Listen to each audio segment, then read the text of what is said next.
Mweno video tukuletedde engeri gy'oyinza otandikamu catering service business. Hello everyone, welcome back to my channel. My name is Aida. Kakati mu catering mulimu okufumba emmere naye nga ogifumba on a commercial basis. For example, ng'ofumba ku mikolo omuli embaga, okwanjula, birthday parties n'emikolo emirala.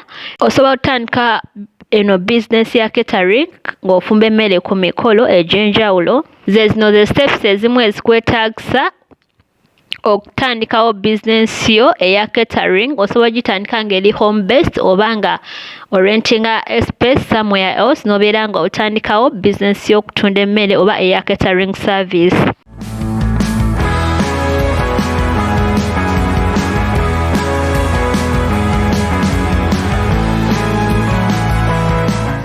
Kigenda kwetaagisa okuservinga clients with delicious food. Bw'oba otandika eno business, making sure serving your clients with delicious food, basobole ogiryako nga ebawoomera, basobole okukomawo okusobola okuba nga bettanira business yo. Then catering service osobola ogyawulamu into two things or two categories. Nga muno mulimu osobola okukola on-site catering oba off-site catering. Kakati mu on-site catering ojja fumba emmere na buli kimu ekikwatagana ku catering service. Katugambe emmere ogifumbye ewedde ku site okuli event, yeno gye bayita on-site catering service, omuli wedding venues and hotels. Then off-site catering, off-site catering is where food is cooked somewhere and then brought to the event location. Wano emmere bagifumbira ewalala naye ne bagitwala ku event location ewagenda okubeera event. Tebafumbira mmere ku event where the location where event wegenda okubeera. Ojja gifumbira oba ewakaawo oba ewantu ewalala wonna, then ogireete ku event ng'eri already cooked, yeno off-site catering. So osobola osalawo okuchuzinga one of the two, off-site catering oba on-site catering, oba osobola okukola byombi bibiri. Waliwo ofuna emikolo nga gijja kwetaaga okufumbira ku site, oba events ezimu nga tezikwetaagisa kufumbira ku site. So osobola okukola both of them or you choose one of them. Eno off-site catering emmere ojja gifumbira waka buli kimu, and after completion you can deliver the food to the venue. Bw'onooba maliriza bikwatagana ku kufumba ojja kudelivaringa other food to the food venues or the dishes to the venues where the location is for the venues. Ogenda choosing the method depending on the city and the state catering regulations depending on your country. So you have to consider that. Then get to know the law concerned in the catering services. Kigenda kwetaagisa omanya amateeka ki agayetaagisa. Kigenda kwetaagisa omanya laws ezikwetaagisa mu eno catering business, oba biki ebiri required, the requirements needed by the authority nga tonnabatandika eno catering business. Get to know the laws concerned for the food testing, nga muno kijja kwetaagisa okumanya requirements ezeetaagisa. Muno mulimu get to know whether your city or country allows catering outside your home, oba country gy'olimu esobola, oba country oba city gy'obeera eri, city mw'oba ogenda okukolera catering business ekukkiriza okukola this business outside your home oba in your home. Then ebimu ku byetaagisa is to your chicken should meet the health department guidelines. Making sure wogenda okufumbira wa meeting health department guidelines. Atona batandika eno business ya catering. For example, kijja kwetaagisa oteekemu good ventilation in the kitchen. Bajja kwetaagisa ofune 3 compartment sink. Wogenda ofumbira walina okubeerawo sink ng'eriko 3 compartments. Sink ejja kwetaagisa ventilation in your chicken. Bino bye bimu ku bintu amateeka bye gakwetaagisa ng'otandika catering business. Ekisooka ventilation in your chicken. Ekirala 3 compartment sink, kijja kwetagisa stainless steel countertops. Amateeka gavaringa according to the city gy'ogenda oteekamu oba according to the country bw'ogenda otandika business yo. Then you will also need a commercial chicken rentals mw'ogenda okuba nga ofumbira. Oyinza opangisa w'ogenda ofumbira ekitungu w'ogenda ofumbiranga emmere yo ng'ogenda kukola off-site catering service. Kijja kwetagisa rentinga out one kitchen osobole okuba nga okoleramu catering services zo, oba osobola ogiteeka at your home.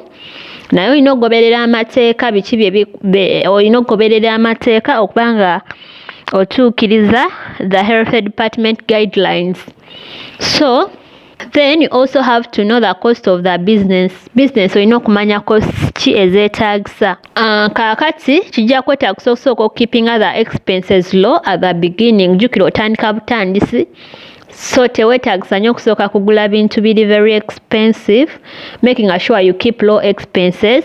Instead of buying all the equipment needed, osobola osalawo okusooka rentinga oba okozesa second hand dishes kubanga ojja kwetagisa dishes ez'enjawulo, naye okubigula byonna omulundi ogumu ojja sooka at least opangise these dishes nga business yakatandika, oba okozese second hand dishes kiri gy'oli.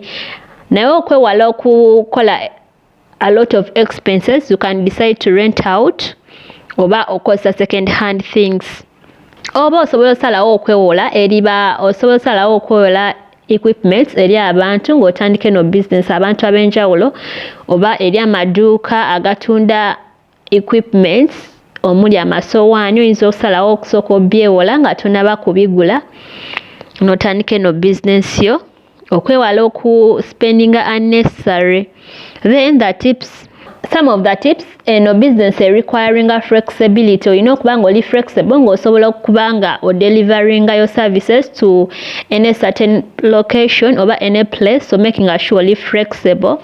Then create a business entity. Kijja kwetagisa ofune then ekirala ekigenda okwetagisa is to create a business entity. Kijja kwetagisa ofune erinnya for your business. Nga tonafuna linnya, sooka considering whether your business is going to be a partnership or a sole proprietorship. Oba ogenda gitandika nga kinnoomu oba ogenda kupataninga n'omuntu omulala. So consider that nga tonabafuna a business name for your business. Then catering services era egenda kwetagisa okuba ne registration for the employer identification number. So you have to get the employer identification number kw'onoosasulira expenses, kw'onoosasulira legalities za business yo. Ekirala ekikwetagisa ng'otandika catering service, ekirala ekikwetagisa ng'otandika catering service business, mulimu required permits. Mu required permits kijja kwetagisa permits. Kaakati mu required permits mulimu annual health inspections ejja kwetagisa ya mwaka.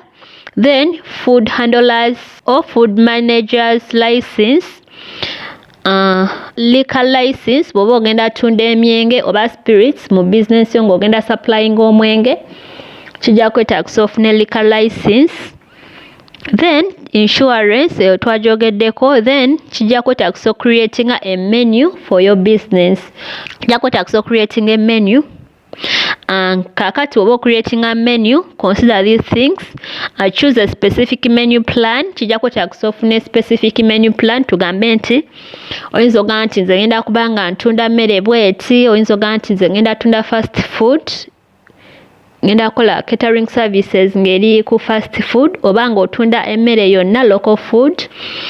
Then kijja kwetagisa ofune set number of dishes ez'enjawulo ba customer gye banaasiima ne bapikinga, so making sure ofuna sets za dishes ez'enjawulo customer alondeko ye gy'aba asiimye mw'ogenda okuba nga osavingira ba clients be. Bw'oba okola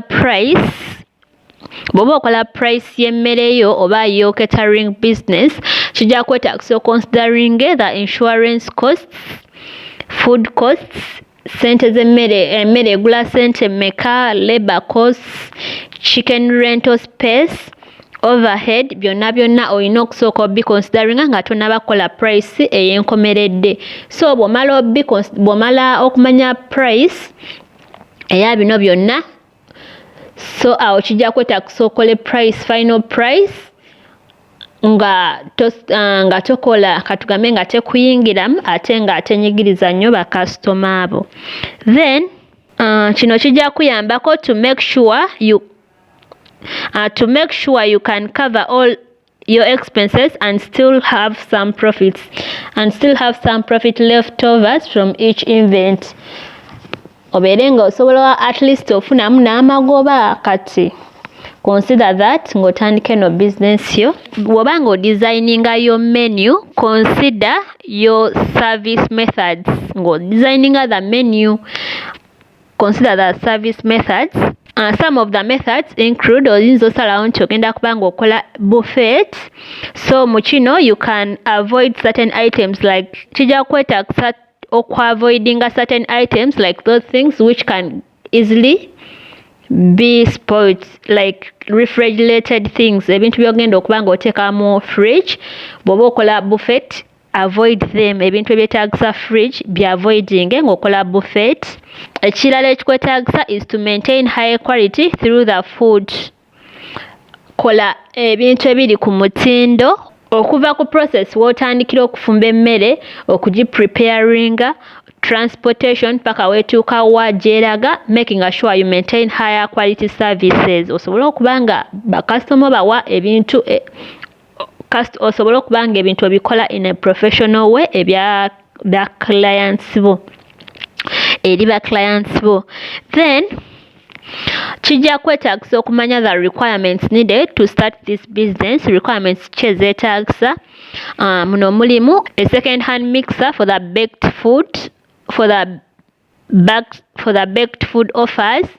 Bw'oba ogenda kukola bakery, some bakeries ojja kufuna second hand mixer oba multiple ovens. Kijja kwetaagisa multiple ovens ng'ogenda kukola bakery services mweno business, omuli okutunda emigaati, okola emigaati, okola cakes.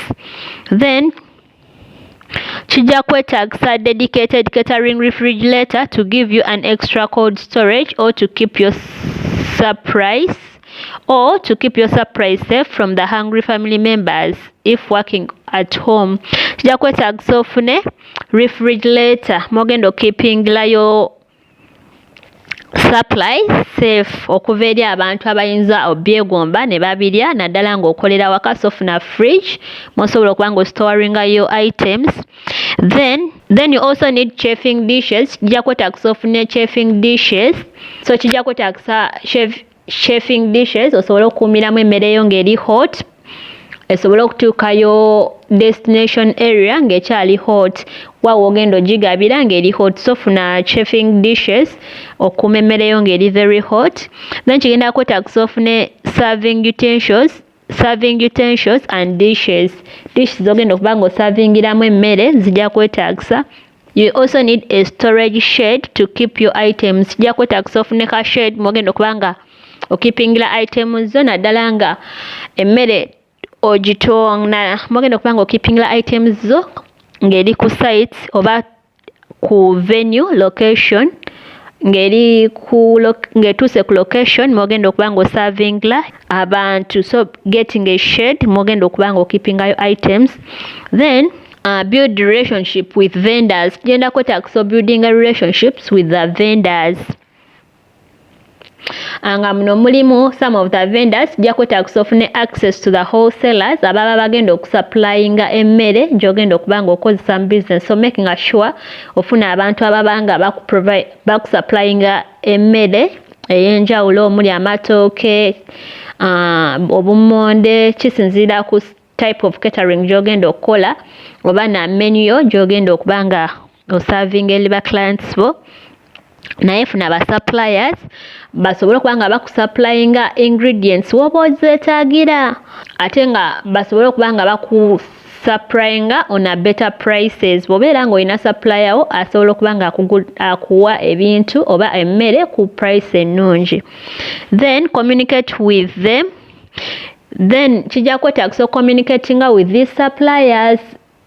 amangu eddala. Bw'oba olinayo event tegeezaako kusupplya oyo before that day of the event asobole okuba nga akutegekera mangu ebintu by'ogenda okosa oba emmere gy'oba ogenda okosa ebeere ng'eri available that very day before the event. So communicate well with the suppliers osobole okurunninga a successful business. Ate kikuyambeko okufuna the quickest delivery item, the quickest delivery best items and the quickest delivery times and a responsive customer service. Babeere nga bakuwa responsive customer service ennungi. So communicate well with the vendors. Then kigenda kwetaagisa okole marketing. Catering service business nayo yeetaagisa marketing. Kakati marketing okufuna ba clients ojja kukozesa local publications, ojja kukozesa katugambe publications locally kwegamba eno business egenda sooka kijja kwetaagisa local publications, social media presence, higher end photography to make your food look its best.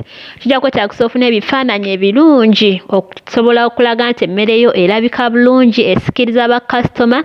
So making sure ofuna eye catch photographies eya catering services yo. And then kigenda then ekirala ekikwetaagisa is to hire and train your staff. Jjukira tosobola kukola business eno omuntu omu, either osobola ogikola ng'otandika butandisi naye we growing into a larger business gya kwetaagisa okuhiringa staffs. Kakati abamu ku ba staffs bojja okuhiringa where there is a need.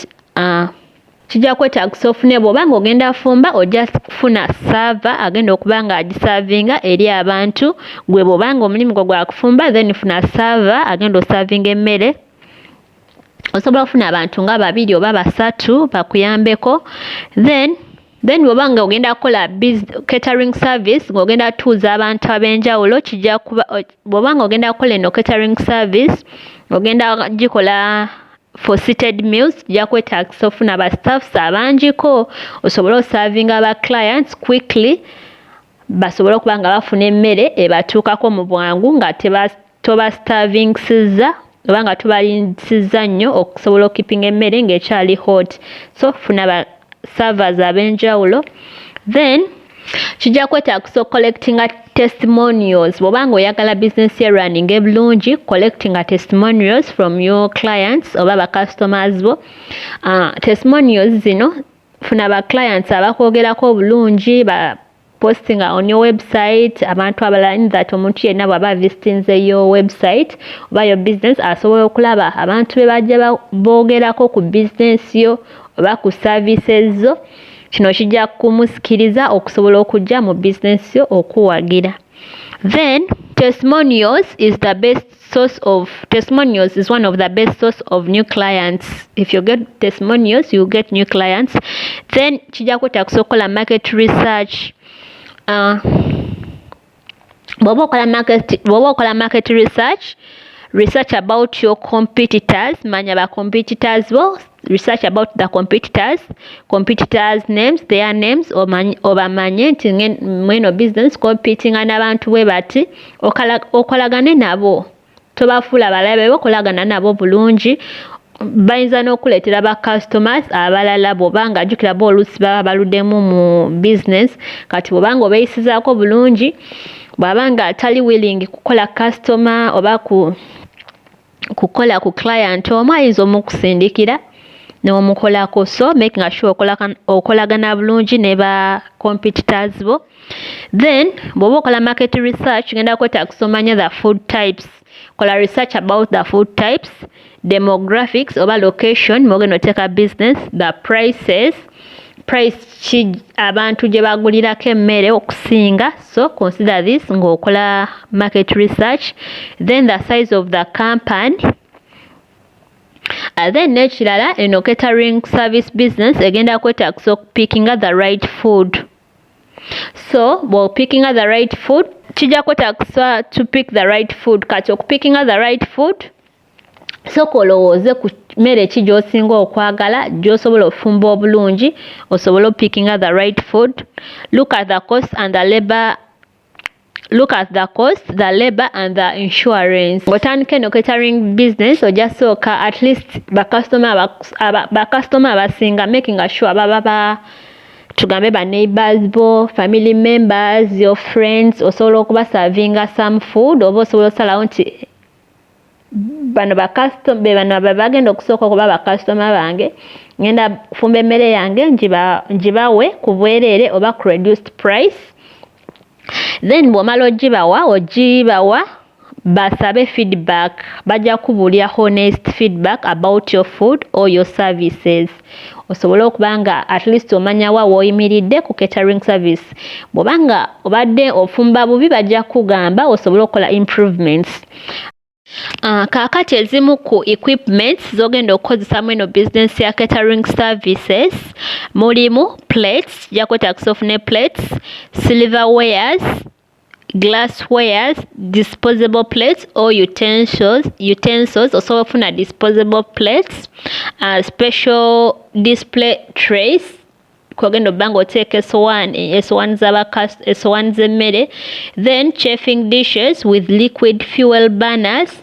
Then kijja kwetagisa to buy linens, kijja kwetagisa obuyinga linens, napkins, table decorations and counter pieces.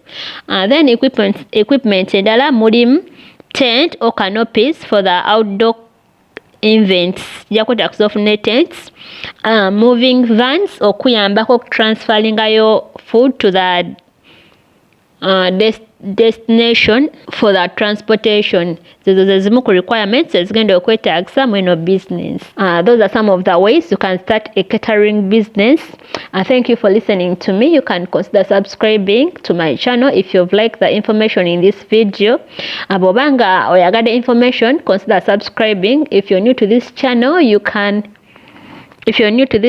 you're welcome. Please consider subscribing, like, share, comment down below in the comment section. Thank you for listening to me. The returning subscribers, thank you for always returning to watch my videos.